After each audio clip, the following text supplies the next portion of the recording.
Gente querida, que Deus abençoe o seu dia e que a coragem nunca falte para quem ainda acredita na verdade, assim como eu e você. E agora, gente, já vamos começar com a semana pegando fogo. A semana mal começou e já temos uma sucessão de bombas. É isso mesmo, que vão cair no colo do ministro Alexandre de Moraes, não só dele, como do STF, viu? Do Lula e do povo brasileiro. É isso mesmo. Então, parem tudo que vocês estão fazendo e prestem atenção, gente, porque o clima político esquentou de vez. Gente, as manifestações que tiveram agora no último domingo foram gigantes. Isso a gente já esperava, né? Mas o que vocês não esperavam é algo que eu vou trazer para vocês agora. Pasmem, eu pasmei. A Rede Globo, isso mesmo, a maior passadora de pano de Lula, teve que admitir. E segundo informações que eu apurei, acendeu um alerta vermelho na esquerda e principalmente no STF. É, gente, as coisas não estão nada boa para Lula. E uma das revistas mais importantes do mundo trouxe uma matéria, mais uma matéria daquelas, viu? Destroçando com Lula e mostrando para o mundo todo o desastre desse governo. É isso mesmo.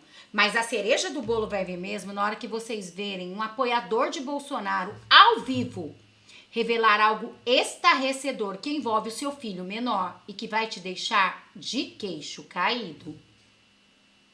Como vocês viram, já deu para sentir como está o nosso editorial de hoje, né? E todos os detalhes e destaque dessa notícia que está tomando conta de Brasília, você vai ver hoje no nosso editorial. Mas não para por aí não, viu, gente? Acabou de sair mais uma pesquisa. Sim, essa pesquisa deixou a esquerda em pânico. Também não é para menos. Devastadora para Lula. E tem a ver com 2026. E segundo eu apurei, gente, Lula, Janja, toda a cúpula do PT e principalmente os seus ministros Iglesias e Hoffmann já estão desesperados.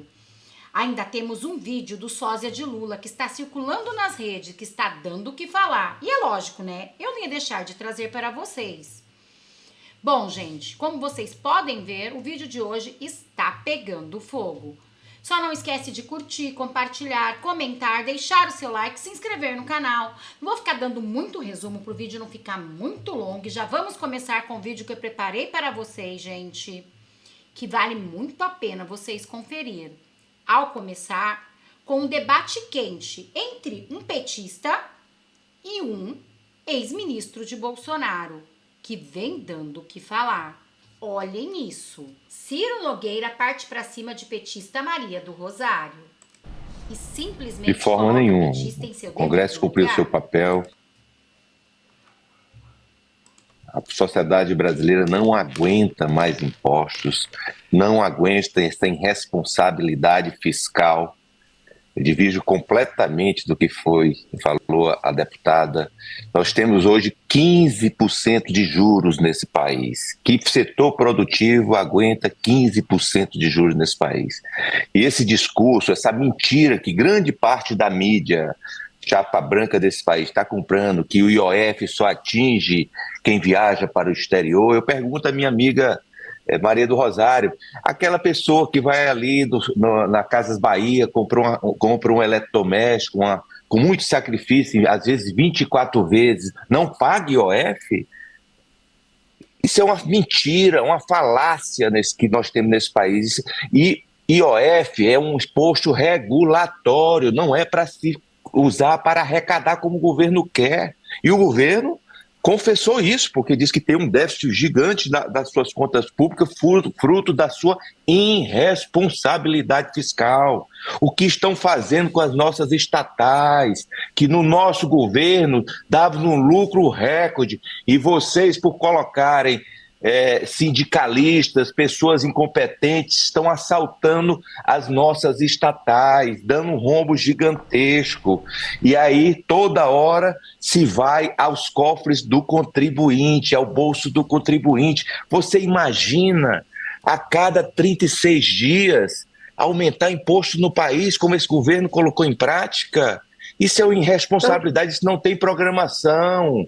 É um governo que não tem programação, um ministro fraco, que não teve autoridade para colocar em prática o que ele queria, que era cortar as despesas públicas, porque tem um partido que faz muitas vezes mais oposição à responsabilidade fiscal que às vezes o ministro quer colocar em prática, do que até a própria oposição.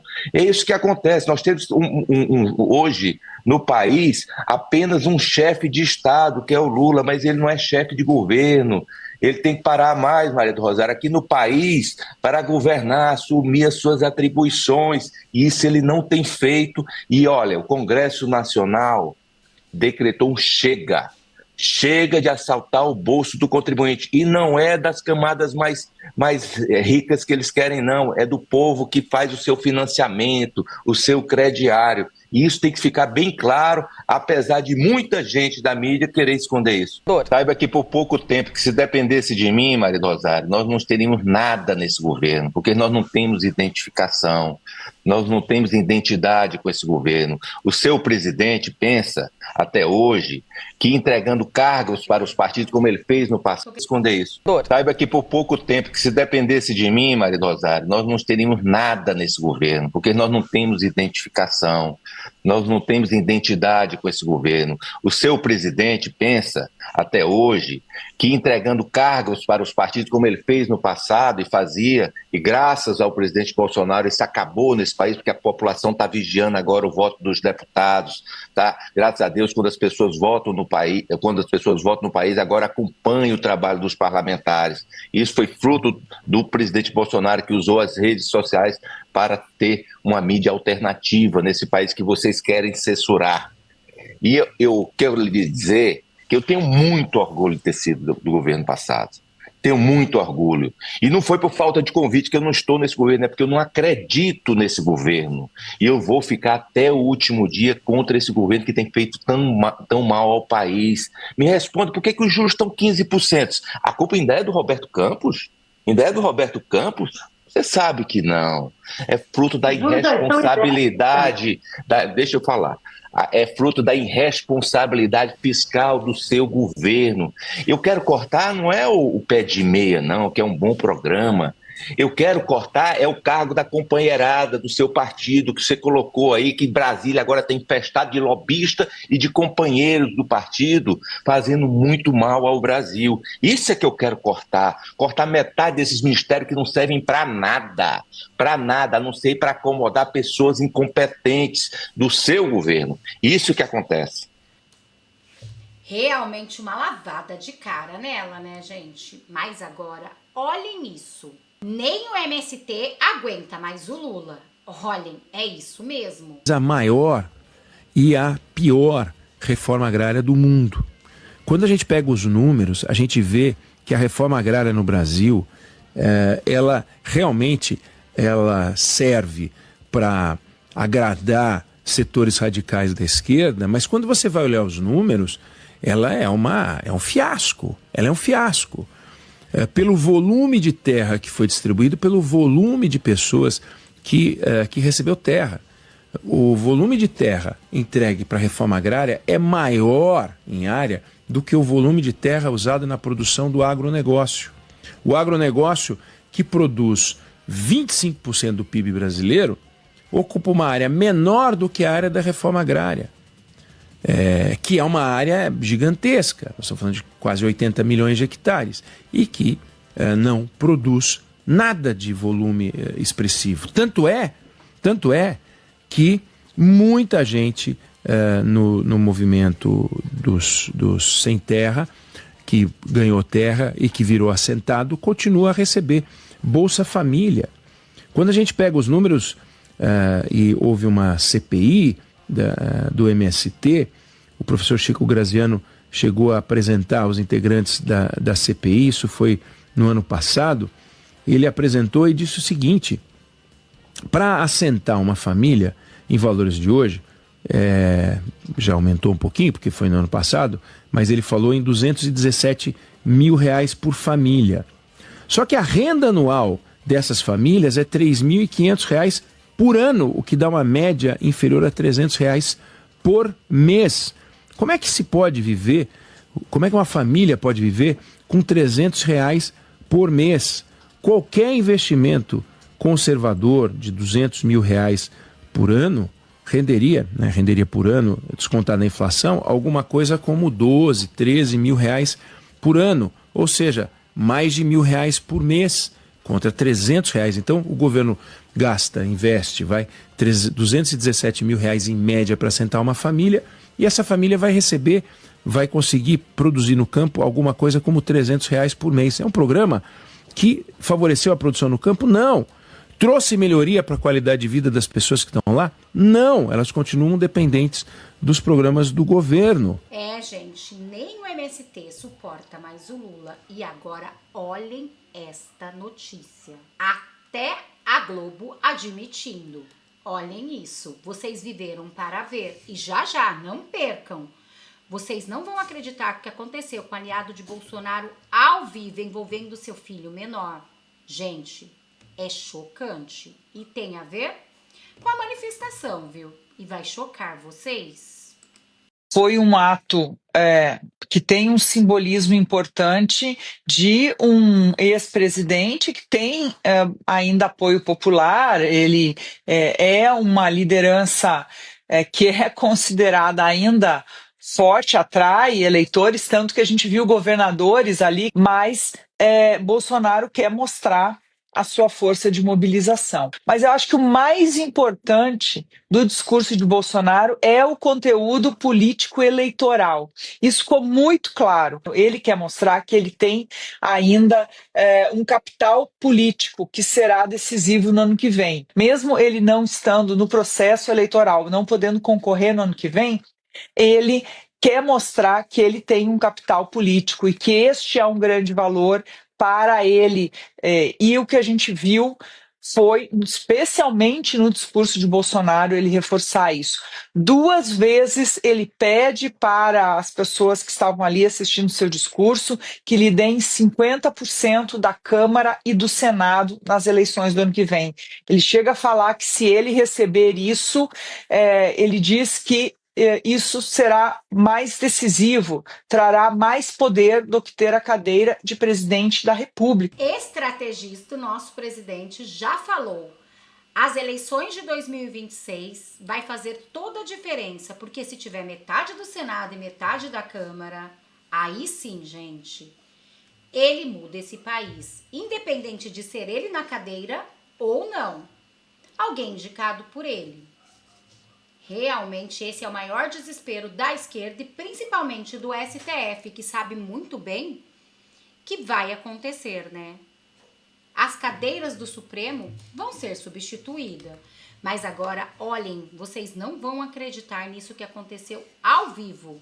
Com ele, Alexandre Pitolli. Gente, é surreal. Eles querem calar a direita de qualquer maneira. Gravíssimo, durante a live, jornalista bolsonarista recebe intimação do dia seguinte à manifestação na Avenida Paulista. Olhem isso. O negócio vou contar para um amigo e advogado. Eu tenho um filho de 13 anos e uma menina de 18. Ambos estão em casa de férias. Mas ninguém, os dois. Minha menina era 8h30 da manhã, quando meu garoto me mandou uma mensagem. Minha menina devia estar dormindo, está de férias, é importante ressaltar. E com uma foto, está aqui comigo, sobre uma intimação da vara criminal aqui de Bauru. Não sei do que se trata, porque está uma foto mal tirada, mas meu filho não está me atendendo, não sei o que está acontecendo de fato. Para você? Para mim. Recebida agora na minha casa. Aí eu te pergunto, a gente fez a super live do sábado, a gente fez a cobertura de ontem, e amanheço hoje, não sei do que se trata. Não, mas por que eu estou te falando isso? Eu fico me perguntando, né? O jogo é jogado assim? Um garoto de 13 anos recebeu uma intimação em nome do pai? Eu estou mostrando assim, Chiquinho, a minha indignação. Sabe por que isso, Pitolli? Ah. Sabe por que isso? Você vai chegar em casa à noite, aí você vai colocar a mesa, teus meninos vão olhar pra você e falar assim, pai, tá valendo a pena? Ô pai, chega, pai. É uma guerra inglória. Pai, não tá valendo a pena. Aí você tira o pé com medo. E se rende, né? Você se rende por isso. É assim, é por isso que você ameaça prender a filha do Mauro Cid de 18 anos. O cara fala o que pedirem pra ele falar, Pitoli. O cara em casa, com os filhos, pai, eu morri de medo quando o oficial de justiça chegou aqui. O teu filho não dorme, teu filho de madrugada vai na tua cama. Pai, eu tô com medo que a polícia entre. Você começa a fazer matemática. Você começa, puxa, isso não vale a pena. Cara, esses caras não brincam, eles sabem jogar, Pitoli. Eles não têm como te prender. Não fisicamente, mas eles prendem a tua mente. É esse o jogo. Você vai falar, você pensa 2 vezes antes de falar alguma coisa. É por isso que eles fizeram isso contra você. E veja, eu lembrei agora da fala do Mauro Cid que vazou nessa última conversa. Lembra nessa última nessa conversa com o Kuntz, que é aquele advogado? Sim. Tem um trecho daquela conversa com o advogado que o Mauro Cid fala bem assim. Ele vai se vingar do Bolsonaro e de todos que estão a seu redor. Você está ao redor do Bolsonaro. Chegou a conta, Pitoli. Chegou a conta. Inacreditável. Um garoto de 13 anos, que não sabe nem, se bobear, não sabe nem qual é a assinatura que vai valer dele na vida. Ele deveria chegar e... olha só o que ele deveria ter feito. Isso sim, isso acontece. Seu pai está... Não está, do que se trata, não. Tá aqui meu telefone, pede pro seu pai me ligar. Exato. Vira as costas e vai embora. Ele deixa o telefone. É assim um processo comum. Agora nesse não. Ele fez questão de mostrar pro teu filho, é um processo criminal. Teu filho já fez a matemática, processo criminal, cadeia. Teu filho já acabou o dia dele lá. E eu aqui até as 2 da tarde. E você aí agora com a cabeça em outro lugar. Entendeu o jogo desses caras? Isso são bandidos. Como diz Gilmar Mendes. Gilmar Mendes disse: isso é tortura. Há idiotas que ainda defendam que estamos em um estado de direito. É mole, Pitoli. Puta merda, vamos lá. Skinny, obrigado. Desculpa dividir isso contigo, mas eu me senti... Não, se você tiver o número do processo, me manda a hora que chegar o número aí. Eu faço questão de entrar e dar uma olhada nisso daí. Conta comigo, você tem meu telefone pessoal, particular, nós estamos juntos nessa guerra. Pitoli, vou falar uma coisa pra você. A gente não vai jogar toalha. Não vai. Esqueça. A gente não vai abandonar o nosso Brasil. Um grande beijo, meu irmão. Você pode contar comigo para o que você precisar. Valeu, irmão. Obrigado. Juntos somos mais fortes. Abração. Obrigado. Jeffrey Schickini, advogado, conversando conosco na programação. Vocês entenderam bem isso, gente? Tudo quem está em volta de Bolsonaro. É por isso que eles querem tanto acabar de vez com as redes sociais, para que o povo não saiba a verdade.